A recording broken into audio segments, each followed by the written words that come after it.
Hey, everybody. Are you with me when I say life can be amazing at times, but it can also be extremely challenging?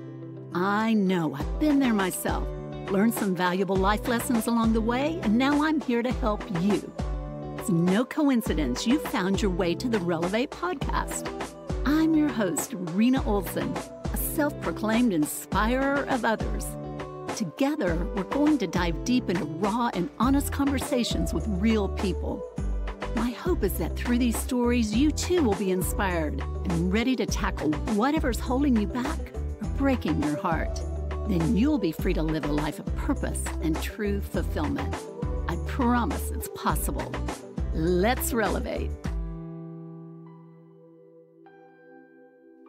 Hey, friends. Today on the Relevate podcast, we are talking about two of my favorite things, cowboys and fitness. My guest is Jim Owen, a former Wall Street banker turned author, inspirational speaker, and social entrepreneur who is an expert on both subjects. Many of my friends who live out west are familiar with Jim's name and the legacy of his work. Jim wrote the stunning book, Cowboy Ethics, What It Takes to Win at Life. The Cowboy Code narrative in this book has since been adopted by the state of Wyoming as the Wyoming State Code of Ethics. How cool is that? Jim and I also chat about his latest project, Just Move, a fabulous book which encourages people over age 50 to get up and move and embrace a healthy, purpose-filled life. I know you'll enjoy this conversation as much as I did. Jim Owen, welcome to the Relevate podcast. Well, thank you. I'm looking forward to this. Yeah, I appreciate you being here so much. So before you were an author and inspirational speaker, you had a 35-year career on Wall Street. Can you share more about that time in your life and how your experience as a Wall Street banker was pivotal in helping shape the next phase of your career? Well, it's a great question. People think about Wall Street and they think about statistics and math and corporate finance and this spreadsheets. Oh, yeah. I looked upon it as a study in human nature myself. Mm-hmm. And what I learned early on in my career that's helped me, all these years, was the fact that about half the world is driven by the philosophy, in order for me to win, somebody has to lose. Mm-hmm. I learned that very quickly. And those people are often toxic. Yes. And I built my whole career around finding people, if you will, who looked at the world like I did, which is win, win, win. Mm-hmm. If I help you win, do you have any problem helping me win?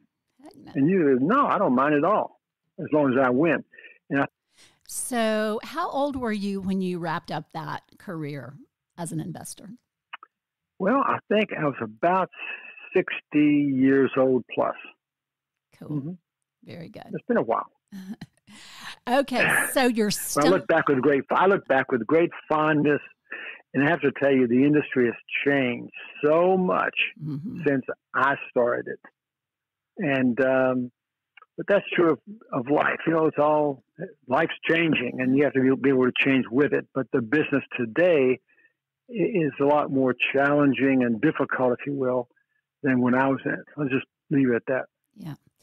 So I lived out west in Wyoming for 11 years and went to school at the University of Wyoming. And your name is well known out there, largely because of your book, Cowboy Ethics, which has sold over, I believe, 150,000 copies, which is amazing. Who would have thought? Using the backdrop of the American West and the code of the cowboy, Cowboy Ethics found a surprising audience with corporate America, educators, and parents. Please share with us the idea behind the book and more about the code of the cowboy. Well, if you turn the clock back to early 2000, not a week went by that there wasn't another corporate scandal.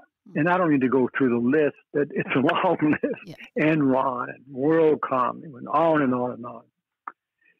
And it was just dismaying, is all I can say. And a lot of it took place on Wall Street. Lehman Brothers, Bear Stearns, it was a long, long list. And the truth is, I was always proud to be in the investment industry. Yes. And my wife was always proud that my husband's in the investment industry. Well, all of a sudden, I didn't feel so proud. I was kind of like embarrassed and almost ashamed, if you will, just because of the scandals. And so I saw a movie, Open Range, that Kevin Costner did and Bob Duvall, that literally changed my life. This is back in 2003. And for those of you listeners who haven't seen the movie, and I've met Kevin a few times, good guy, sort of good guys and bad guys, white hats and black hats, and no in between. And I was fascinated for some reason. That movie, Open Range, brought me back to my childhood. And I've always enjoyed the written word. I don't know why, to be honest about it, but when I was 6 years old, I've always liked words, the writing stuff.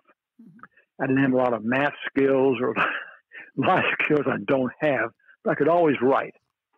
And I thought to myself, this is bad. Wall Street, everybody's losing confidence. What can one person do? I don't mean to be on a high horse, but I've always believed in the power of one, as I call it. One person can make a difference. I think it's true. Yes. So I look back over the years. So I said, I'm going to write a book.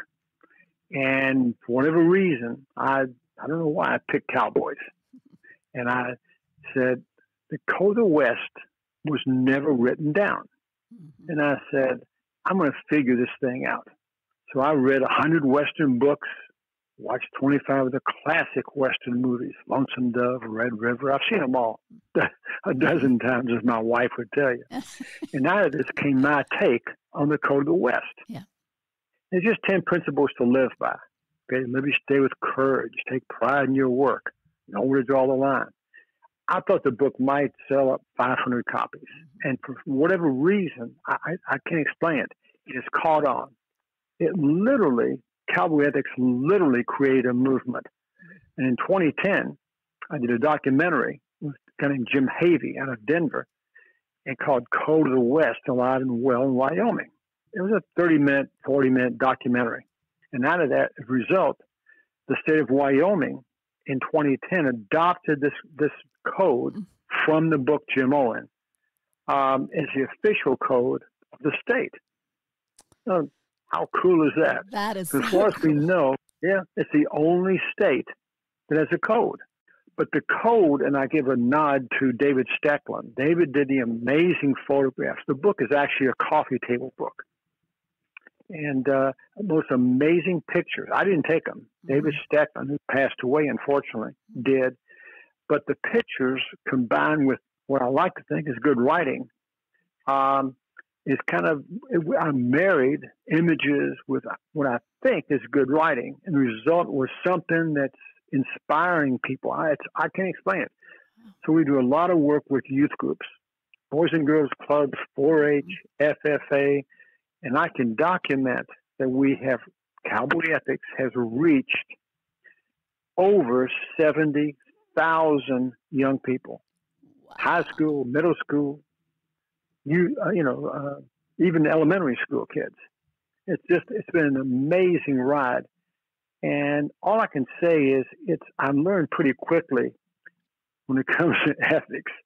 If you want to change the world, you've got to look to the next generation. Yes. And that's kind of what I've done. Yes, we have companies and all kinds of companies and organizations that have really bought into Cowboy Ethics. But in general, they're smaller companies and mid-size. The big companies, I don't think so. They pay lip service to it. But if you look at the large banks and the big companies is still motivated by greed, stock prices, that kind of stuff. Looking back, it was a great ride. I'm really proud of what we did.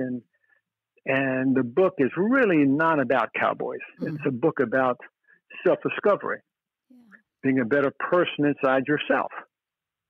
And so I'm not a cowboy. I don't ride and rope. I just use the inspiration of the iconic cowboy to kind of tell the story, if you will. Counting at 300. Cowboy Ethics talks.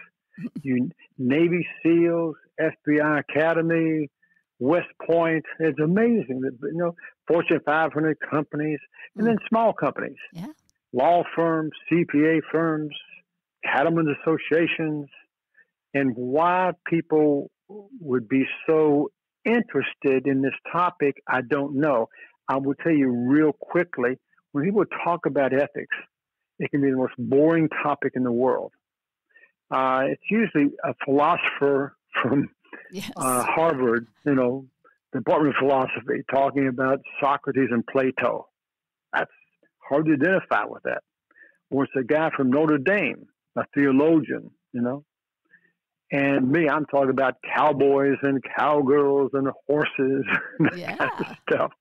And for some reason, the American cowboy, I can't explain. Now, this is the iconic cowboy. Yes. Okay? For some reason, he is still a hero in our culture. Mm-hmm. So you can go to Italy or France, and even Russia, and I promise you, everyone there in Japan, they've all got some take on the American cowboy. In Russia, they say cowboy. They don't say cowboy. They say cowboy. It's so I get a kick out of it. Is it Clint Eastwood? What is it? The movies, I suppose, John Wayne, I don't know. But he's a cultural good guy and good girl. Cowgirls are as strong as the men. Exactly. It's just a great story. Mm-hmm. Yeah. And I wanted to get your take on that, because I know the University of Wyoming released this just fantastic ad last year about we are all cowboys, and they got some flack on it. And I was shocked by the response, because to me, cowboy and cowgirl, it's kind of one and the same. The values are the same for both genders. Wouldn't you agree? Well, I absolutely agree. And most cowgirls, by the way, when I wrote the book, I did not interview a single cowboy or cowgirl or rancher. Okay? Yeah. Most cowgirls that I've met since I wrote the book call themselves cowboys. Mm. They don't use the term cowgirl as much. But the university was sensitive, and I was just in Laramie last week, as a matter of fact. Mm. And the university is now called, home of the cowboy, and they've added cowgirls since you were there. And I suppose it's a good idea, but if you ask any cowgirl, they often use the word cowboy to describe men and women. Yes. Amen. I'm a cowboy. Amen. I'm a proud cowboy. I'm not a cowgirl. Yeah. Yeah. And so that's just, but the truth is, if you talk about women, the women who work on these ranches are as tough as the men. And nobody would ever argue with that. They're tough, they're smart, and they are as good with horses and all the other stuff and cattle as any man ever thought about being. Okay? They're really very special. And they love the animals. They love being outdoors. And oftentimes they're, quote, misfits. Both cowboys and cowgirls, from my experience, aren't totally comfortable living in a big city kind of thing. They like the outdoors. They like being close to nature. And it's not about the money, because it's a tough business to run a ranch. You got the seasons, the weather. You have grasshoppers. They have too much rain one year, next year no rain. And so but they like the challenge, and they kind of like being tested. Yeah. And that's all I can say. But they don't do it for the income, or like, say, Wall Street. It's all, money oriented. They do it to leave it for their kids. There's an expression, leave it better than you found it. And that's what people that own ranches do. They don't do it for themselves. It's for not even for their kids. It's their kids' kids. Yeah. It's a generational thing. And I really respect that. So they're go to Wyoming, and somebody will say, my ranch has been in the family for 130 years. And they're so proud of that. Yes. Now, are they making, quote, a ton of money off the ranch? That's not why they do it. They can make more money working in town. But they love it. They love the getting up, 5 o'clock, feeding the cows and the horses and that kind of stuff. It's a tough life. But it brings you back to nature and back to the way things were. It's a simpler time. I think that sums it up. A simpler time when right was right, wrong was wrong. There were no gray areas to the cowboy. And to be honest about it, I still look at the world that way. We live today in an environment of gray areas. Well, on the one hand, this, on the other hand, that. Cowboys say black is black, white is white. I kind of look at the world that way myself. Yes, that's so It's good. not about goody two shoes. It's just a way of looking at the world. Yeah. And I choose to look at it that way. Yeah. That's what kept me going all these years. Yeah, and I think of being a cowboy, it's not really what you do, it's who you are. It's about a way of being. You nailed it. You said it better than I did. Hell, I wrote the book, but that's you actually nailed it. That's exactly what it is. Yeah. It's about who you are, and this whole idea of self-discovery. To me, it just means that what values define you. Okay, what do you stand for? When I say that we work with these kids, it's not lecturing kids. You can't do it. It doesn't work. Mm-mm. It's tell me about you, your values, and the kids can do it. And what we hear every day is no one ever asked me that question. Mm-hmm. They lecture me. Now listen, don't do this, do this. And no one likes to, be told what to do. But this is about, when I say self-discovery, it's, so write out just a one-pager. Don't worry about spelling. Don't worry about composition. This is all right brain. What values define you? What's most important in your life? And there's no one answer. Well, to me, you can say it's family. It's something else. It's this or that. It's the environment, whatever it may be. Okay? There's no right or wrong to it. It's just opening up your heart. And a lot of people are very embarrassed to do this. It's like, I don't do that. I'm a lawyer or I'm a CPA. Mm-hmm. That's all left brain stuff. It's interesting, but I'm more interested myself of the right people who are right brain. I'm a creative guy, always have been. And I approach problems in life, with a creative thing. That's just my way I look at the world. Yes. And to me, opening up your heart is a lot more interesting than telling me about how good of a student you were, what your grades were, yes. how much money you make. I find that pretty doggone boring myself. Okay? Yeah. And the older I get, the more I get bored talking about it. Yeah. And there's just so much emphasis on those kids who are the 4.0 and above students and where they're going to go to college and how that reflects back on the school and the school system, that, you're missing the majority of people and the opportunity. It is not all about the grades. We preach that in my home. It's about being a good person. It's about being humble and kind and treating those you know and love with respect. I mean, and that message. Absolutely true. And the problem is, and I'm not getting again on a high horse, but we live today in a society where a lot of homes are broken. Yeah. Where's dad? Mm-hmm. There's a long pause. Yeah. Oh, I don't know who my dad is. Or my dad's in jail. Or mom didn't come home last night. When you work with the Boys and Girls Clubs, you hear these stories. You realize, oh my goodness. Yeah. The system really is kind of broken. I don't have an answer for it. I don't pretend that I do. But we have to open our hearts to some of these kids who are at a disadvantage and not just get so focused on kids.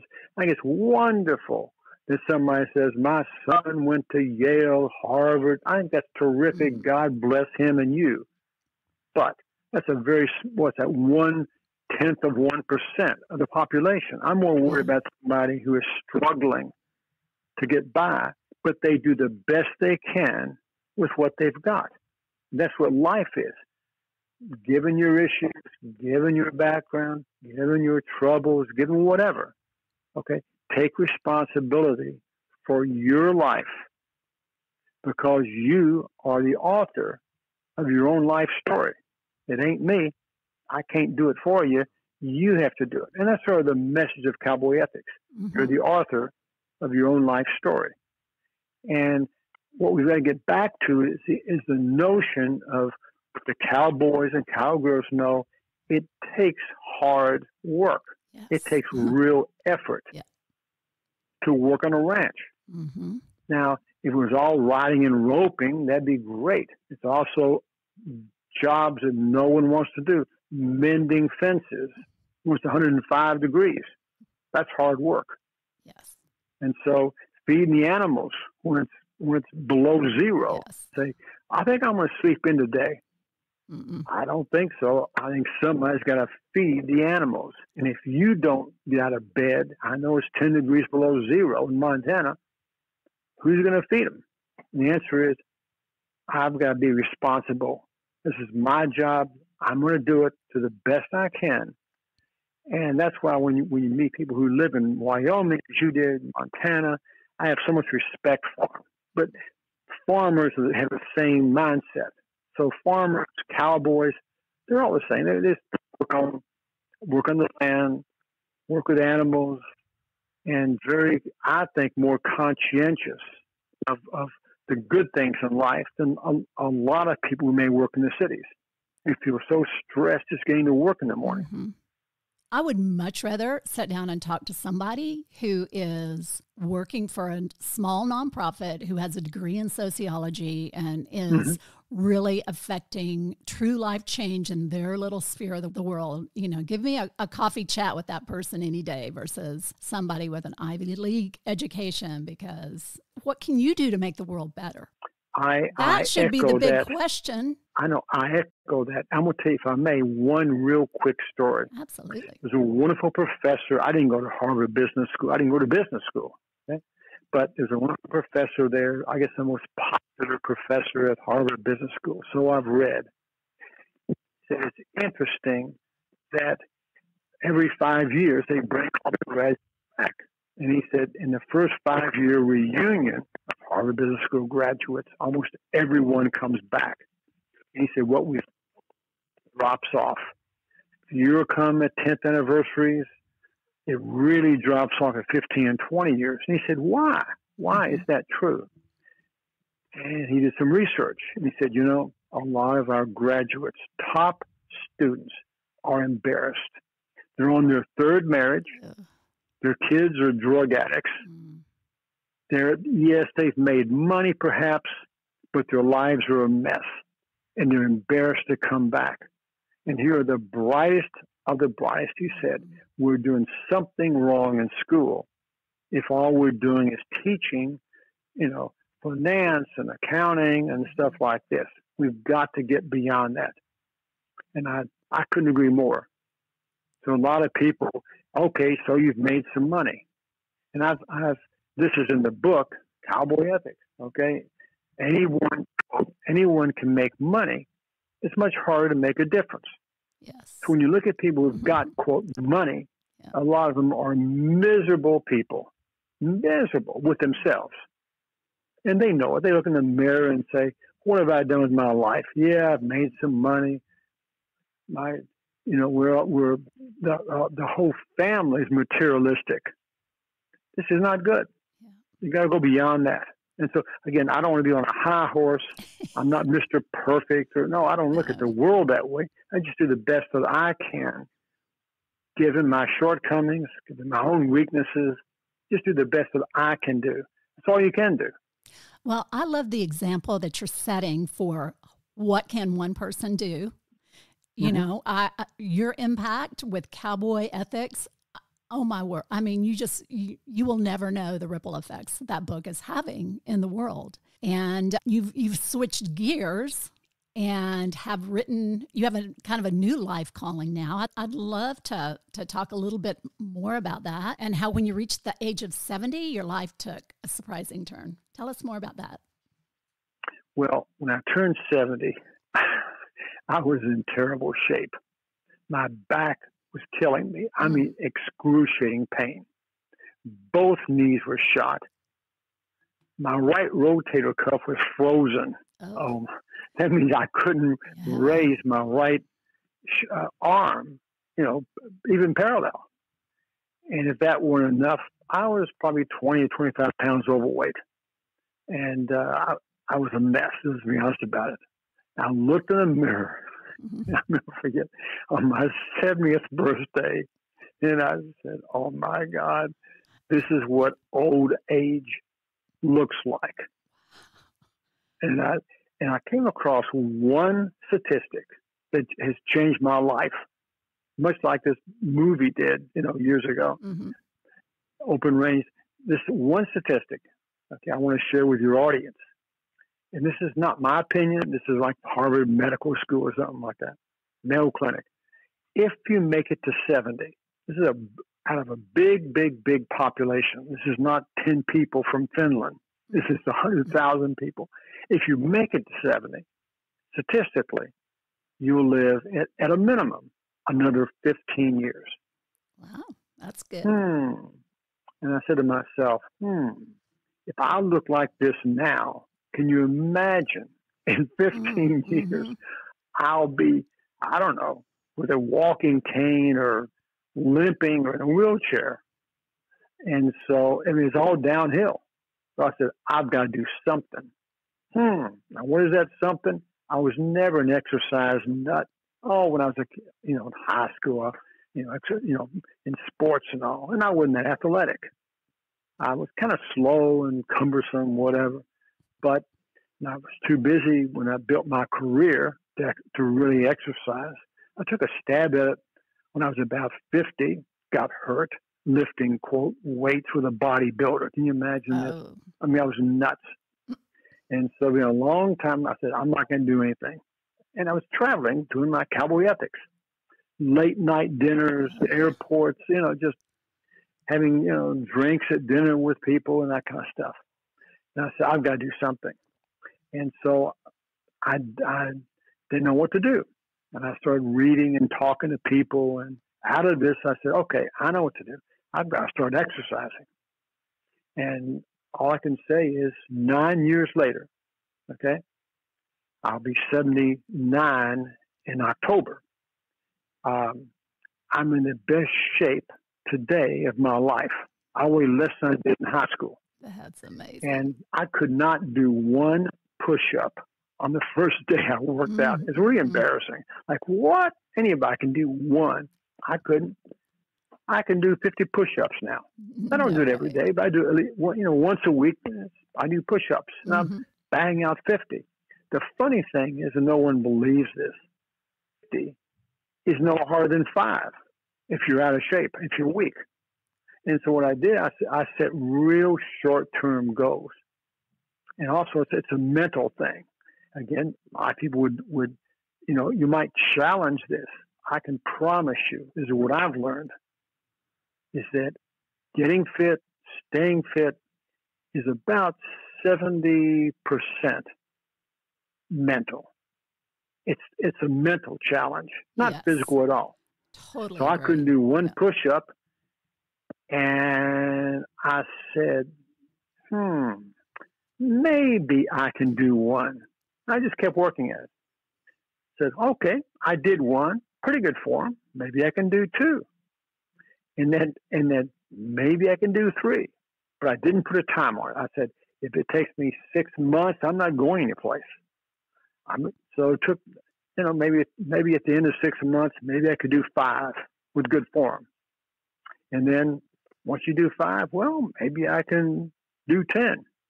But small baby steps, continuing to progress. So you don't have to kill yourself. It's amazing how it adds up over time. Yes. So I'm down to about 153, 154. I weighed over 200 pounds. Wow. Not that long ago, actually. It wasn't fat. I was kind of bulky. Yes. And now I'm down to about 153, 54. Never felt better. I have more energy today than I did when I was 50. Yeah. All because I've sort of watched what I put in my mouth, try to keep stress under control, try to keep a positive attitude about things. But I have to share with you one, thing that I think your audience might want to hear. Mm-hmm. Part of this whole, positive outlook on life is having a purpose. Yes. And I look at my friends who are, late 70s, early 80s. A lot of them have given up on life. Mm-hmm. And they say to themselves, their loved ones, my best days are behind me. Yes. And that's what I thought when I turned 70. My best days are over. Are you kidding me? Today I say, my best days still lie ahead. You wait and see. Yeah.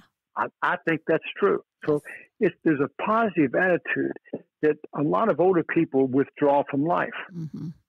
And it's not a matter of being just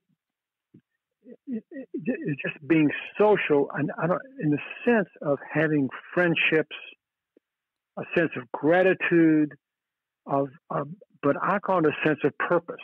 It may be that you're giving a helping hand to a grandson or granddaughter who's struggling. Mm-hmm.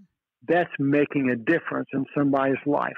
You'd be surprised that you can do this when you're 85 years old. Your heart can go out and say, I'm going to help the homeless. I'm going to help this or that. And so just having a purpose, to me, what that means is every day when you wake up, you sort of know what the day is going to look like. So I become sort of a fitness crusader. I'm not selling protein powder. I'm not a trainer. I don't want to be a life coach. Nobody has to buy my book. Buy if you want to. Don't buy it. But I'm just spreading the message that when you get older, it's really, really important, to work on these things, because your body was made to move. Yes. Your body was not made to sit. Yep. And I didn't know this, but sitting is a good part of the problem. The average American adult sits between 8 and 11 hours a day. Oh. Riding in cars, watching TV, staring at a computer screen.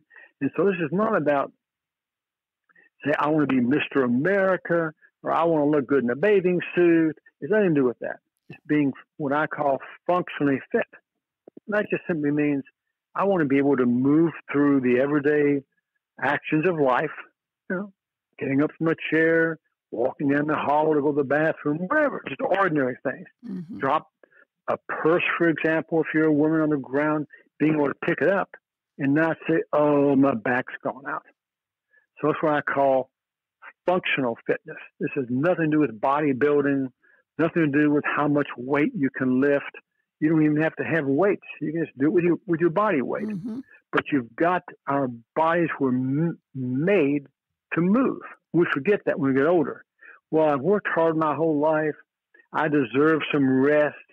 They sit on the couch and then wonder, gosh, I wonder why I have so many aches and pains. It hurts to walk. I can't sleep. The answer is, get off the couch. As I say, your couch is not your best friend. If all you do is walk, you'll feel so much better. I promise you. Doesn't matter how far you walk. You don't have to walk 10,000 steps. Just walk for 20 minutes. Walk for 30 minutes. Mm-hmm. Okay? Do some stretching. And I think everybody needs to do strength training. Yes. And then here's where people groan. Oh, he's talking about being a bodybuilder. No, I'm not. You don't have to. You can do it at home. Okay? But maybe you just use your body weight. But you've got to move, and you've got to, in some fashion, challenge your muscles, because the reason people, say, oh, this hurts, or I don't feel. The reason is you're not used to moving. Mm-hmm. Okay? So people say, gee, I can't do a squat. Well, you better learn to do a squat, because presumably If you drop a dollar bill, you have to squat to pick it up. Yes. If you're putting away groceries, okay, presumably you have to turn your body to put the groceries away. You have to reach. Well, that takes a certain amount of strength. A lot of women say, "Oh, I don't want to go to the gym. I don't want to, build big muscle." Mm-hmm. It makes me laugh. You're not going to build muscle if you spent 5 hours in the gym. If you're a woman, your body's not going to do it. If you're a man, don't even think about building big muscles. I look at it and say, I just want to be, I want to be healthy on the inside. If I do that, the outside takes care of itself. So it's not that I'm in Mr. Perfect shape, but I go to the doctor and he says, "My gosh, you look like how old are you, Jim? You're 67? No, doctor, I'm 78. What? You must be kidding. No? He said, well, you've got your blood pressure, your heart rate, all those things. So it's about real strength, this whole thing starts on the inside of the body, not the outside. The outside is the superficial stuff. If you do all this stuff, okay, it takes about an hour a day, okay, working on your flexibility, working on your strength, working on your core. I didn't know what core meant. I thought, you mean your six-pack? No, core is a band, like a girdle around your lower upper body. Mm-hmm. If it's weak, and mine was just awfully weak, you're gonna have back issues. I guarantee you. So first year or two, I would guess a third of what I did was about the core. Now, my core is the best part of my body. That's my strongest part of the body. I have zero back pain, none, nada. I said, what is that worth? The answer is priceless. Yes. So to kind of wrap this up about fitness, I work out an hour a day, 5-6 days a week, and all I can say is, as an investment guy, it's the best investment I ever made. I guarantee you that. Isn't that true? And there's also the benefits mentally of working out as well. Well, it's funny that you bring this up because, and I don't have a MD after my name. I don't claim to be a gerontologist. All I can say is there's something that happens to your brain, and I cannot explain it in medical terms. There's a very positive impact on the brain, and it lessens the odds of dementia. Yes. That's been proven and proven time and time again. And again, it's not lifting heavy weights at all. We're just talking about getting the heart rate going, blood flow, through oxygen, exercise, oxygen flows, all that good stuff. Doesn't mean you're not going to have it. And by the way, you can be the most fit man or woman alive.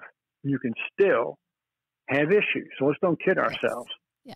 But I have a speech. I've really worked hard. It's like my Cowboy Ethics speech is called "Standing Tall in an Upside Down World." That's my 30, 40-minute talk I give.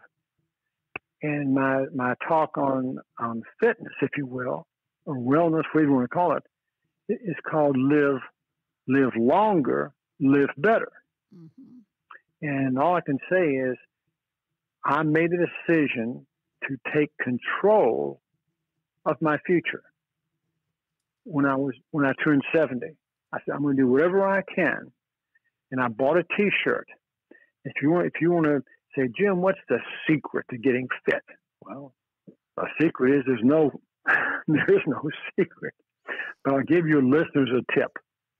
When I first started working out, I bought a compression shirt. You know what that is? Yeah, of course. I bought a compression shirt. And my friend said, Jim, you must have no pride at all. It was an extra, extra large shirt. But you want inspiration, if you want motivation, buy, and you're overweight, get a compression shirt where people look at you and turn away. Like, this guy must have no pride. Can somebody tell him, sir, you're overweight. Don't wear a compression shirt. That just motivated me.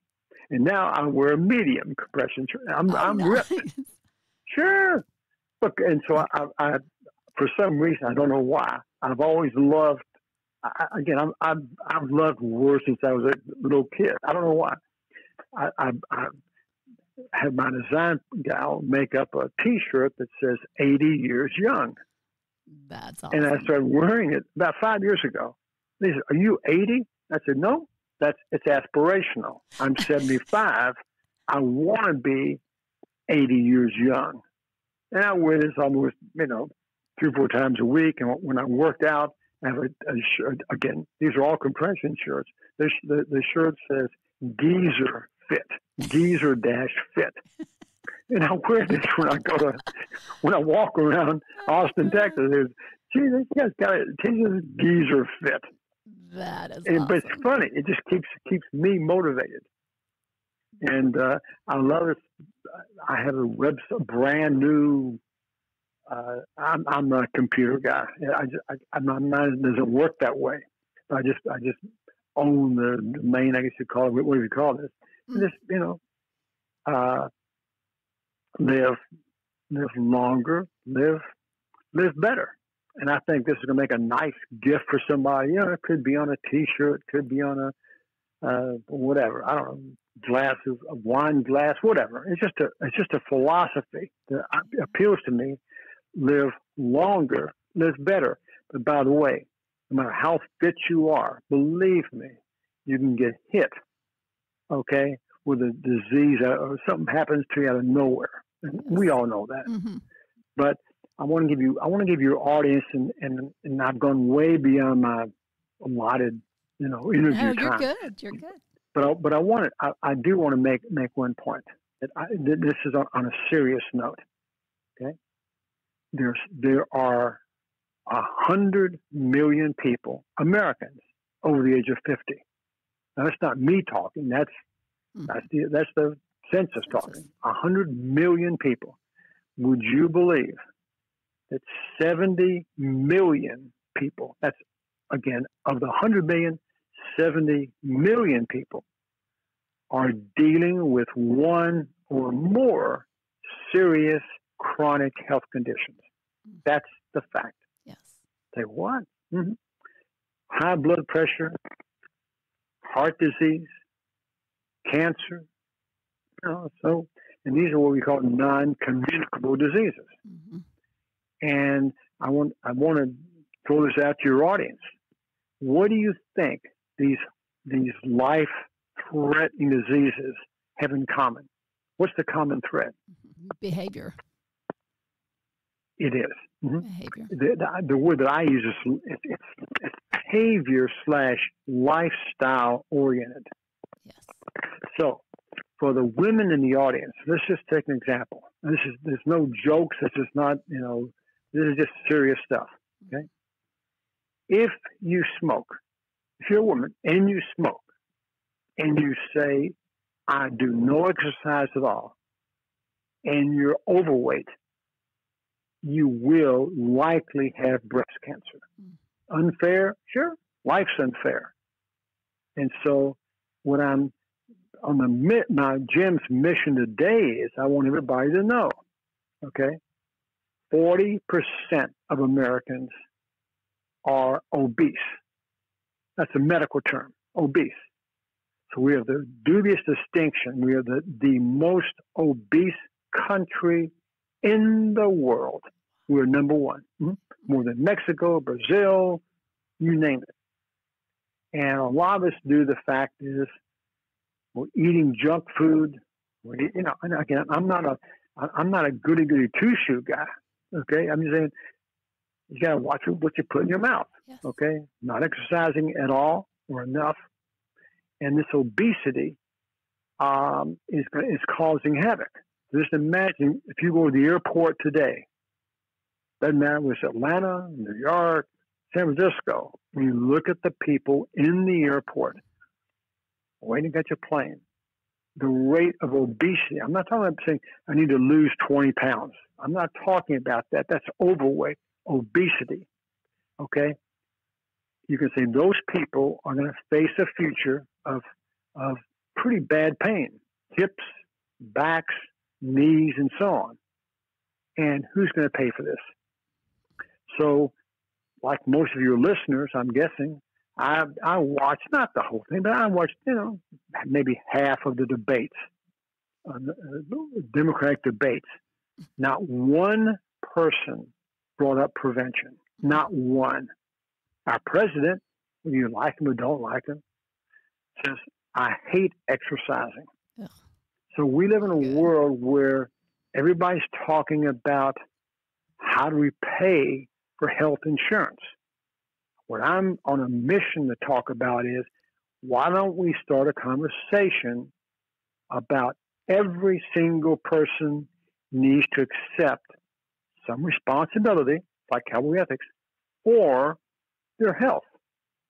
Okay? And my heart goes out to somebody who's got diabetes or cancer, but if you're not doing anything, we're gonna bankrupt the country. It's out of control. And so that's why I'm on this telephone call, so to speak. That's why I wrote this book, Just Move, JUST, Move, published by National Geographic. And I'm in the healthy aging. Again, doesn't matter what you do, doesn't matter how fit you are, you can still get hit. So it's about, if you said, Jim, what are the percentages? Well, I just told you, it's about 75% lifestyle, these life-threatening diseases. It's about 10 to 25%, the quote, health experts would say, is genetics. So if you have in your family, for example, health issues, and this is not uncommon, could be whatever it could be, and you have to address that. But you can still overcome it to some degree, to a large degree, by taking better care of yourself. Well, and that's the good news. It's never too late to start working out or making healthy eating I'm options. living proof. I'm living proof. Now, I believe, and again, this is kind of wrap this up. I'm good to go. I'm just wrapping this up for benefit of your timetable. If you think about this thing, if you're 25 or 30 years of age, or if you're a quote young person, that's sure not me anymore. When you say exercise or fitness or wellness, the goal is I'm getting married in 6 months. I need to lose 15 pounds for my wedding, or I want to look good in a bathing suit. Or the guys say, I want to attract the girls at the beach. That's fine and dandy when you're 20 or 30. When you get about 50, it's much more practical. Yes. What can I do today so I don't have aches and pains when I'm 60 or 70? What can I do to stay independent and not have to say to my kids, Dad needs you to take care of him. He can't take care. I said, I would shoot myself before I say to my kids, you can't go on vacation. You've got to come and take care of your father. I couldn't take that. Yeah. So this is not a selfish thing. It's just the opposite. In my opinion, it's just the opposite. And so what can I do to live a healthy, active life as long as I can? Now, there'll be a point where no matter how fit Jim is, no matter how much I work out, or someday, we know this, okay? I'm going to be, okay, in a assisted living place of some kind, okay? But it ain't going to be today. That's all I can say. I say this every day. It ain't today. Could be tomorrow. Could be next week. But by golly, I'm going to do whatever I can today. I'm going to work out today. Doesn't mean kill myself. I never said that. Yes. Do cardio, do something with resistance training. It doesn't matter. Bands are good. It's all good stuff. Just do something to be active. Okay. I'm going to work on stress, and stress is part of all of our lives today. Just pick up today's paper and you're stressed. Oh my gosh, yes. What happened to horrors and Paso and Dayton? We all feel stress. Yeah. What can I do have a more positive attitude? And then what I'm really into myself It's this idea of a sense of purpose, a reason to get up in the morning, a reason. It's just so funny. Everything that you read tells me, my research tells me, people who have a sense of purpose. Again, that doesn't mean finding a cure for cancer. Nothing to do with that. It can be, I'm going to be a role model for a grandson or granddaughter who's struggling. I'm going to lend a helping hand to a homeless person. It's just, what can I do? Okay, that's a sense of purpose. It doesn't need to be something, extraordinary. No, just going to reach out. Those people with a sense of purpose absolutely not only live longer than those who don't have a sense of purpose. They live with more joy and satisfaction as they look back over the years. It's absolutely true. Yes, and I'm going to echo back. Our message is, you need to find a purpose.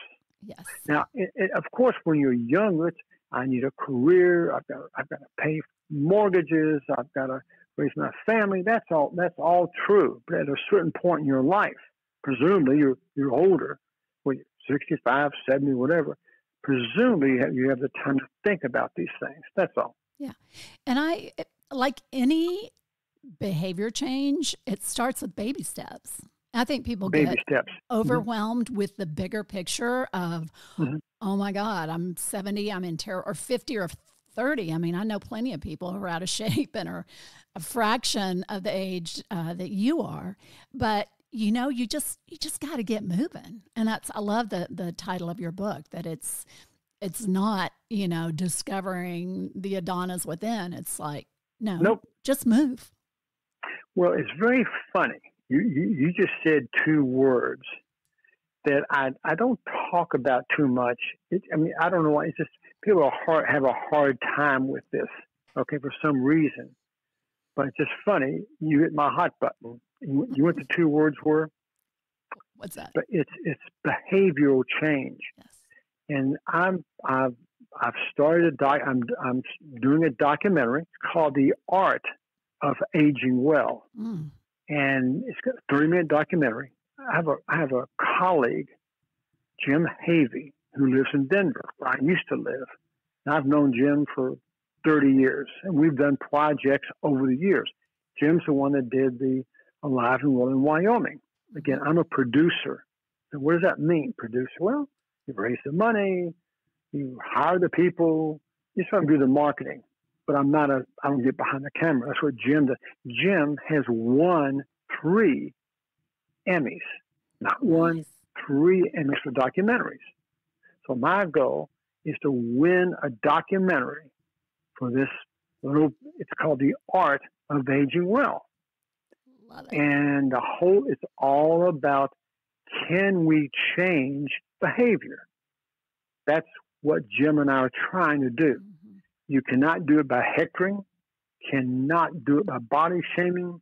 You cannot do it by saying, now listen to me. You've got to get off the couch and you've got to walk. Adults say, don't tell me what to do. All my life, my mom, my dad said, eat your peas or whatever. The boss said, do this. I'm too old to do what anybody tells me to do.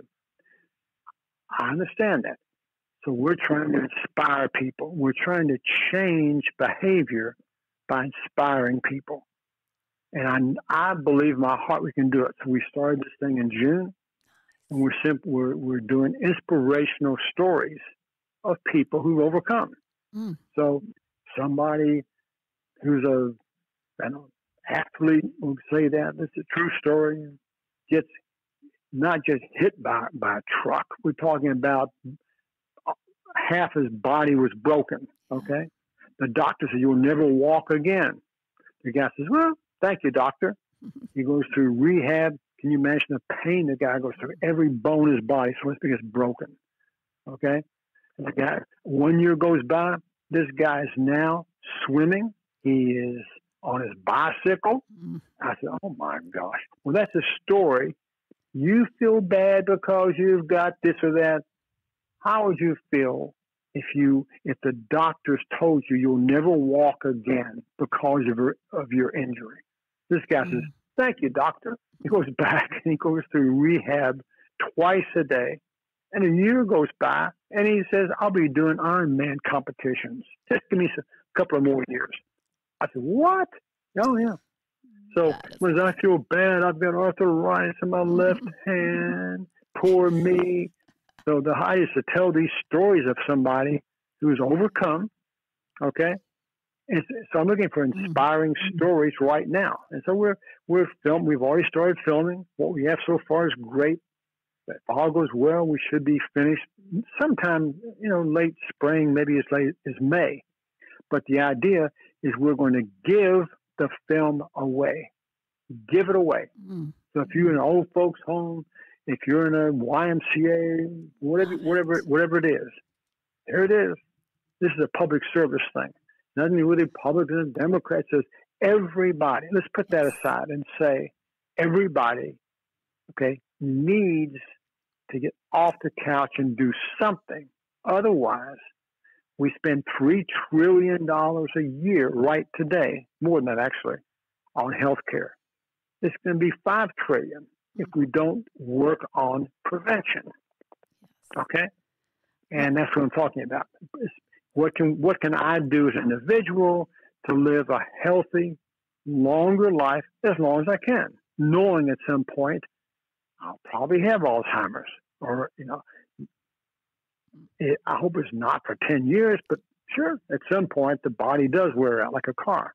But anyway, that's what I'm doing. It's a documentary. Well, that's an exciting project, and I definitely would love to have you back on the podcast to talk about it, because I love projects like that are grassroots, where one person sees a need and an opportunity and has energy and resources and just makes it happen. So way to tackle yet another amazing thing, Jim.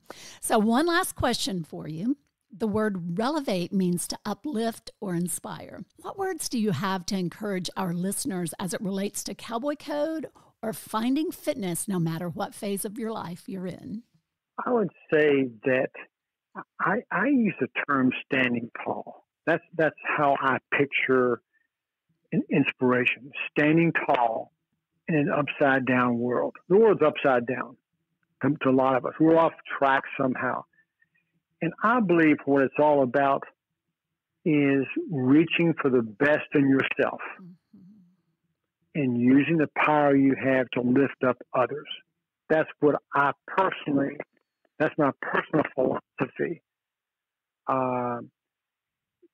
Reaching for the best in yourself, okay? Mentally, physically, and spiritually, of course. And using that, see, you're doing that right. You're doing this with your podcast. That's what you're doing right now.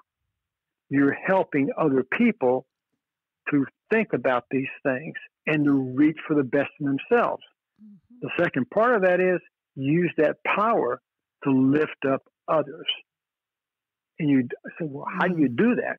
You're going to be a role model, just a humble role model, and have somebody say, if this Jim Owen, if he can do it, this guy's not an athlete, he's not coordinated. If this old guy can look like this when he's 80, surely I can, do something to improve the way I feel and to help me live better. That's what I'm doing, trying to do. Use the power you have, and that's what you're doing with your podcast. Without you even saying, I know from talking to you before, that's what you're doing. That's your mission in life, is to help others, is to reach for the best in themselves. Yes. But it's not just about physical. It's mentally. It's also spiritually. Right. And I love the fact that you've talked about upside down world a lot, because if you watch the news or kind of listen to the chatter, you would think that we are living in just the most horrific of times. And I know for me, I wake up with a song in my heart and, just so humble to have the chance for another day. I live in beautiful Atlanta, Georgia. And I mean, life is really so sweet. It's it starts with you and your worldview and how you're influencing the world. And you just have to turn that's the talking heads off, because it's a distorted view of the world. Would you not agree? It is. And you know what? The first time we talked, do you know the word that I would use? And I've not met you. I'm only talking to you. I've just done this interview. Now, I hope I didn't talk too much, but I've enjoyed it. I hope you have. No, I have so much. Do you know what came across? How you came across to me when we first talked on the phone? No. You have a sense of gratitude. Yes. That's what we need to encourage in people's lives. Yes. Gratitude. Yes, the world may be chaotic. The world can be upside down. But if you want to be a complete person, my take on you, I've not even met you, but if there's one word that describes you, it's gratitude. It's in your voice. It's in your demeanor. And it's gratitude. Thank you, Lord, for my health, my family, for my outlook on life. Yeah. And that's what we need to encourage is gratitude. It's not the cynicism. It's not the bitterness. And it's not the woe is me.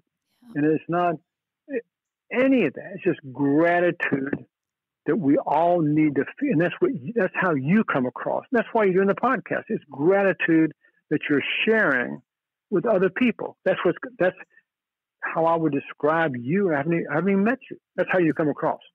Gratitude for your whatever you've got, health, family, spiritual life, and it shows in the way you deal with other people. That's what we need more of. Amen. You personified. Amen. So Thank you so yourself much. have become a role model, and that's what I admired about you before when I just on the phone. It doesn't take me long to kind of say, really interesting. You're not cynical. You're not bitter. And you're not a victim. No. I don't like victims. No. Oh, it's not my fault. No. What can I do? And expressing gratitude is such a wonderful way of going through life. When you're older, particularly. You've got it. Well, thank you, Jim Owen. You just about made me cry on that note. I thank you for your time and your unbelievable example that you set for people young and old, for your fantastic cowboy ethics. I will link your books to the episode notes, and I just thank you for your time, and be blessed. Keep working hard. Keep wearing those compression shirts. And no, thank you. This is a lot of fun. Thank you. I hope you were taking notes, because there was a lot of serious life lessons to be learned in this episode. Here are just a few as shared by Jim. When you take a selfish view towards business, such as, in order for me to win, somebody has to lose, that it leads to a toxic environment. Yes, it does. And can we please just stop it? Here's another one. Anyone can make money. It's much harder to make a difference. Oh, yeah. And one more. When you reach for the best in yourself, you then use that power to lift up others. Seriously, so good. In addition to his words of wisdom, may we also be inspired by Jim's life example to keep living, keep dreaming, and creating and making a difference in the world, no matter our age. Thank you, Jim, for being living proof that with the right attitude, the best years are always still to come. I'm Rena Olson, and this is Relevate.